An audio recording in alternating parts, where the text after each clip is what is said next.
So what's going on, YouTube? So this is another failure video. This knife belongs to a buddy of mine from work. He asked me to make him a custom leather sheath for the knife and its goodies. So this is me making my first attempt at a leather form, taking my measurement directly off of the diamond sharpener and cutting a filler block to go in the mold.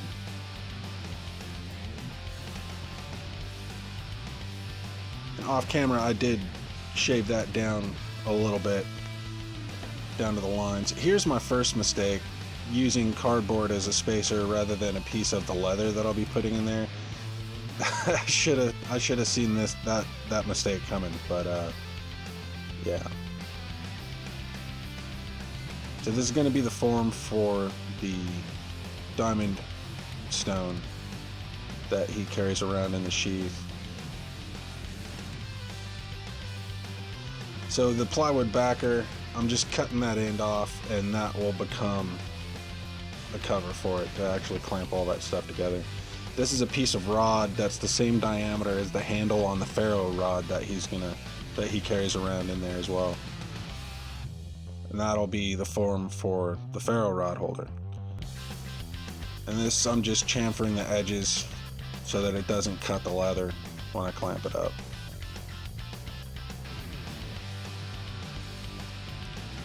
So here I'm cutting the leather quite a bit oversized.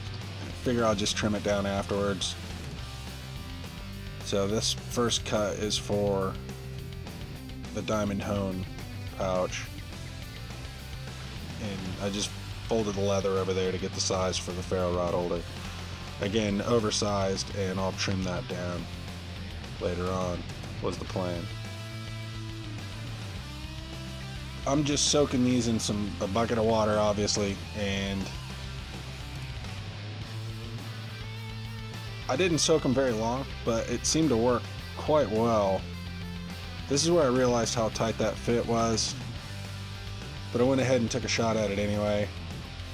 I figured if it damaged it, I'd just do it again, make a correction and do it again. But it ended up not damaging it. It forced in there quite well, and it took its shape really well too. I did throw some clamps on there to close the top end of it up.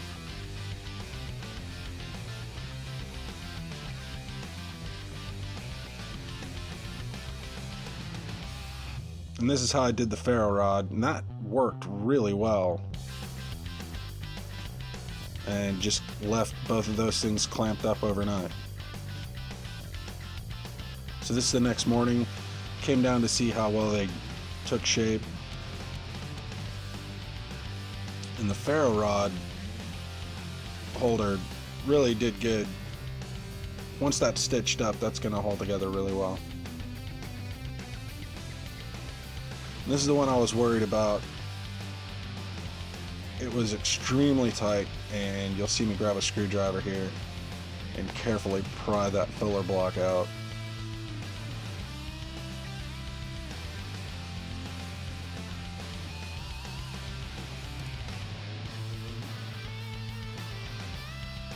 And once I got it out of the mold, I was really impressed with how well it took its shape and held that shape really well.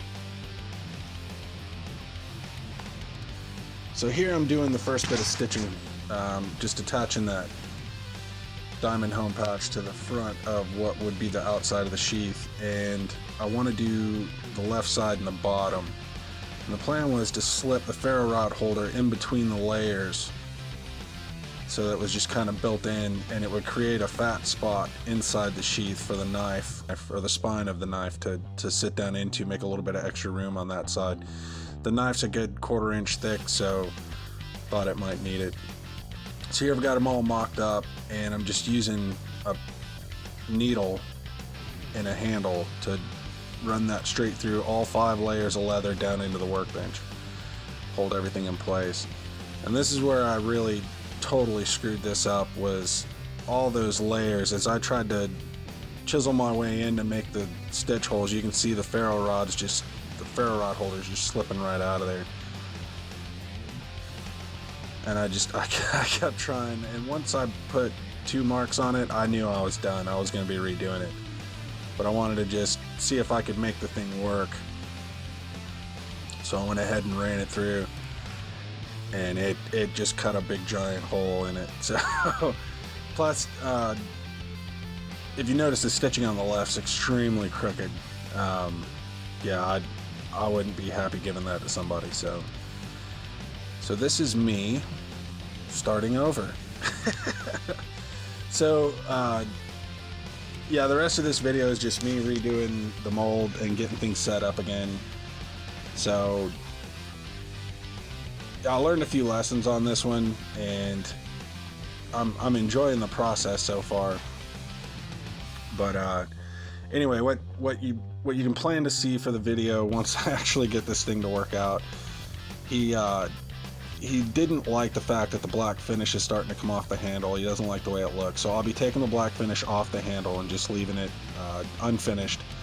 He'll just have to keep it oiled, keep it from rusting, and that's really not a big deal. The black finishes look really nice when the knife is new, but if you're actually using the knife, they tend to wear off, and they're not absolutely necessary. If you keep the knife oiled, it'll do just fine. You just keep the water out of the steel and it won't rust.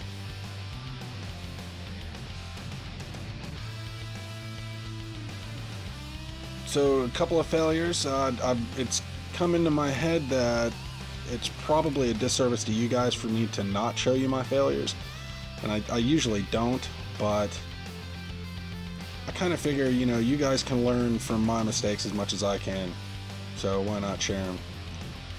So thanks for watching, and I will see you guys on the next one. See ya.